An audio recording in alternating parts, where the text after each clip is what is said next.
about 5 years ago now, Jim Kreutzer called me, and I was ironically sitting in my cottage in Scotland, which is about 2.5 hours away from St Andrews, which is where the film is set.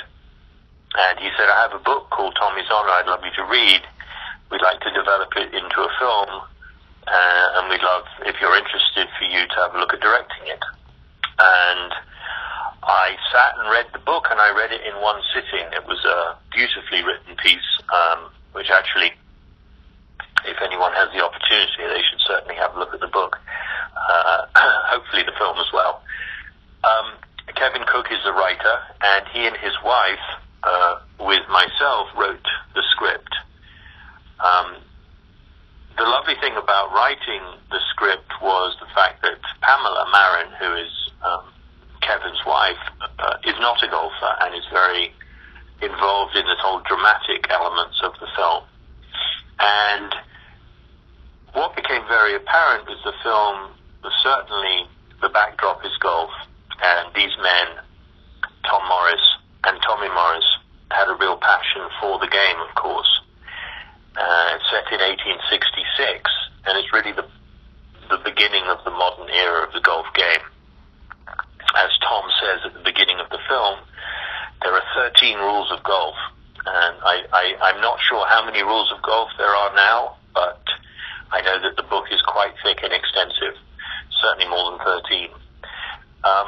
And what appealed to me outside of the game, which I have indeed played for most of my life, was the story, the father and son story, the drama in their family, and also the love story, quite a tragic love story it turns out, between young Tommy and his wife Meg.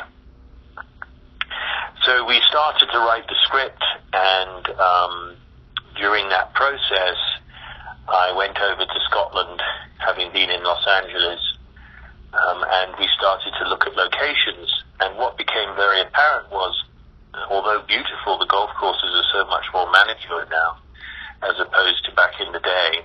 And it would be very difficult for us, especially in the case of St Andrews and the Old Course and the Royal and Ancient Building, to shoot there. Apart from the fact that it's very manicured, the building is much larger now with extensions, there's cars and people. And so we found a field by the sea, which was meant to be developed, had been earmarked to be developed as a links golf course, but actually it never happened. But it was one of the three with Turnberry and Glen Eagles, and it was called Balcarras Estate, and it was a field with lots of cows in it.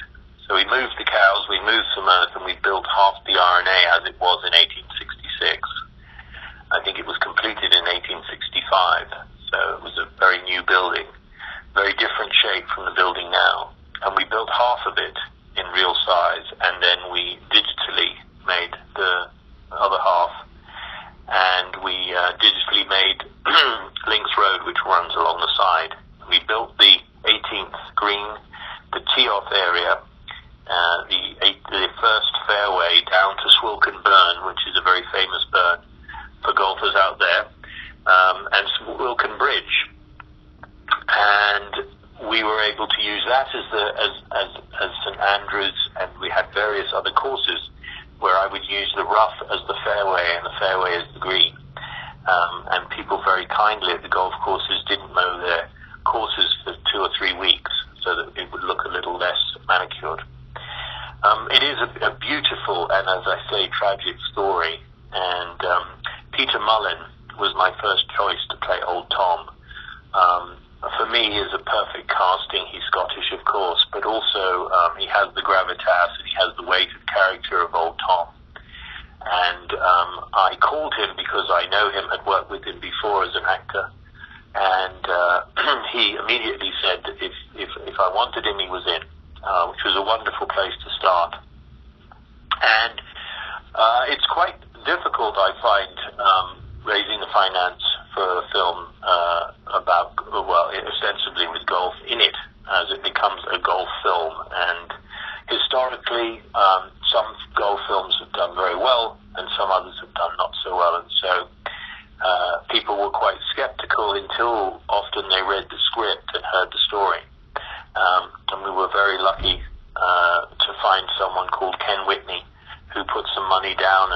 from that place on, we were able to raise the money to make the film. It was helpful to have Peter Mullen on board so early as well. Jack Lowden, who plays young Tommy, is a wonderful, wonderful actor. Very different from Peter in the sense that he has a wonderful dynamic energy which is sort of bristling from every pore, and very contrasting to Peter, and I think they set each other off perfectly and work so wonderfully as father and son.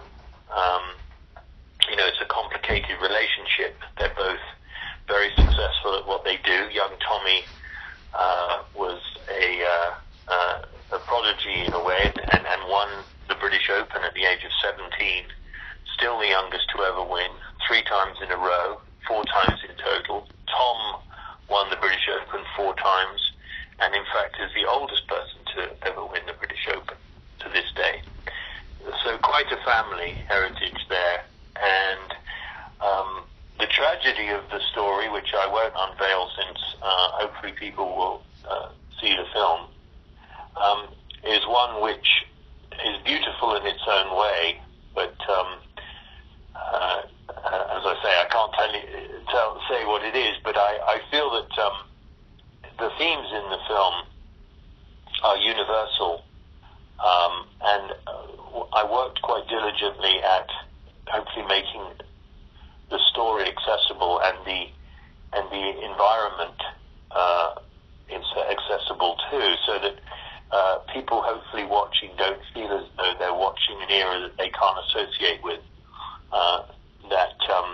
I did feel with some period films that one was standing outside looking in, and I worked hard at bringing people hopefully into the world that they inhabited. Wonderful to shoot in the real places very often. There is a very famous fight that happened in Musselburgh, in the golf course there, which is a famous golf course. There was Willie Park and Mungo Park were the Musselburgh boys, and Tom and Tommy Morris were the St Andrews boys. There was thousands of people came to watch the game, and there was a huge fight in a bunker. It was very different from today, where you had the crowds very much right next to the players, and they had there was gambling and drinking and smoking and shouting, and a fight broke out, and Tom and Tommy walked into Mrs. Foreman's pub, which is right next to the golf course, and when we shot the film, they indeed fought in the exact bunker that the fight happened in. Unfortunately, the pub, which is still there, has all been modernized. There is, in fact, a plaque on the wall saying that this is the pub that they walked into. We recreated the pub because we couldn't use the pub with the modern elements in it. But wonderful to be shooting in the real place. And all of those things with the local communities being so on side, and everyone has an old Tom or a Morris family story, and the extras all threw themselves into the film, and we're out there every day in all the elements, excited to start the day. So we really came away from the shooting process, which was 33 days. We had 50 locations, 39 trucks, and I did spend quite a long time on various days running after beards, because it was quite windy on the golf courses near the sea, and the beards would blow off. But we had a wonderful time, and here we are 5 years later from the day that I received that call, and the film is opening in the next week, so very excited what will you play for now, Tommy? to have taken this journey. Glory, love. I'm 28 years old. Best find yourself a schoolgirl. You're a hero to this town, but a gentleman you'll never be. You'll not see that woman again. The game is catching on in England. You will be a wealthy man. Your place is here. I don't want to spend my days teeing up gentlemen who think they're better than me. Can you not see that? What do you think you'll be doing? Making my own way! You prosper thanks to men like me. It's time for a new arrangement, sir. Match is suspended until conditions improve. You're in my way. You've no business keeping it from me. Your Tommy came looking for me. Young men look for things. I'm not a thing! But I'm very, very proud to say that the ultimate winner is my very own son, Thomas Morris Jr.